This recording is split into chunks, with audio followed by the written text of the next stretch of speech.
All right. Hi. So I was up here a couple weeks ago, and I was talking about being Baker acted and how I didn't feel like it was like fair because I felt like it had to do with my religious beliefs or something like that. My religious beliefs, technically, they keep changing. It's because I'm agnostic, and like I keep listening to different podcasts, and I'm like, well, okay, no, that one's good. Oh wait, no, you know what? And I listen to something else, and I'm just like, yeah. So that's pretty much me. Like I said, I have ADHD, but one thing that I know for sure is that numbers do not lie. Okay, so check this out. I was watching this video of an exorcist, and he was explaining that like exorcism, part of the cost is that they have to do a full psychiatric evaluation if you get an exorcism in America, and that costs $2,000.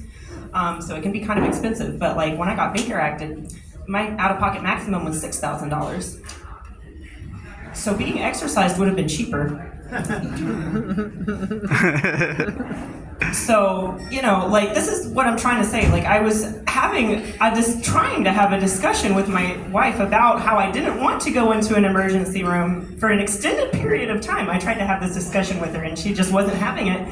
And I thought that if I went into the emergency room, there would be a discussion about me being Baker acted. But instead, they just kind of knocked me out with, it wasn't Rohypnol, but it might as well have been. But it was like Benadryl and droperidol and some Haldol, and I was out for the count for most of that experience. It was like, they didn't give me like a choice. So that's why. I don't know. But speaking about numbers,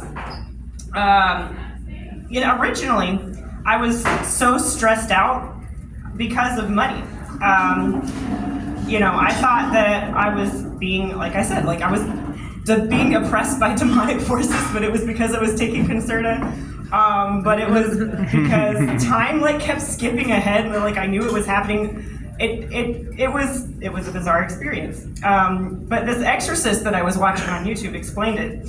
He said, money isn't the root of all evil. Okay. The love of money is the root of all evil. So all you have to do is look at your numbers objectively with an analytical mind, analyze what you need to do, be curious about it, but don't have an ounce of love in your heart.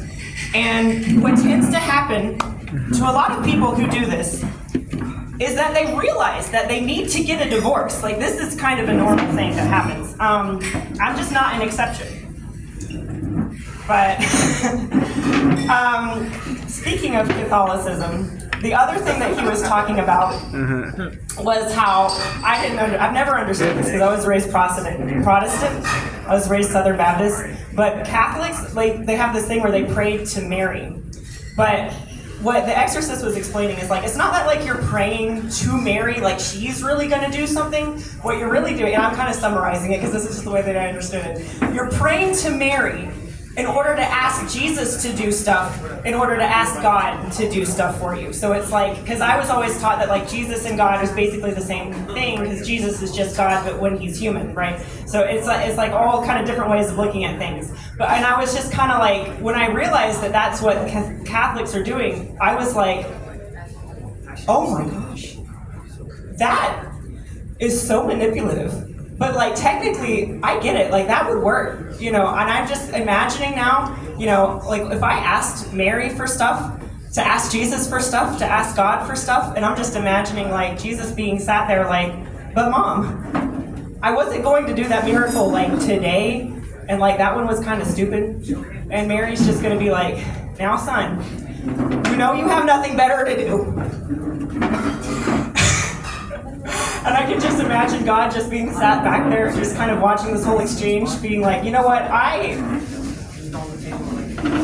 technically, I think Jesus is right. Maybe this is a stupid thing to be asking for, but these humans just need all the help they can get. So, I kind of understand now. I think asking Mary for stuff probably works. It's just I can get now why you're told not to, because it's no, that's crazy manipulative. You can't be asking.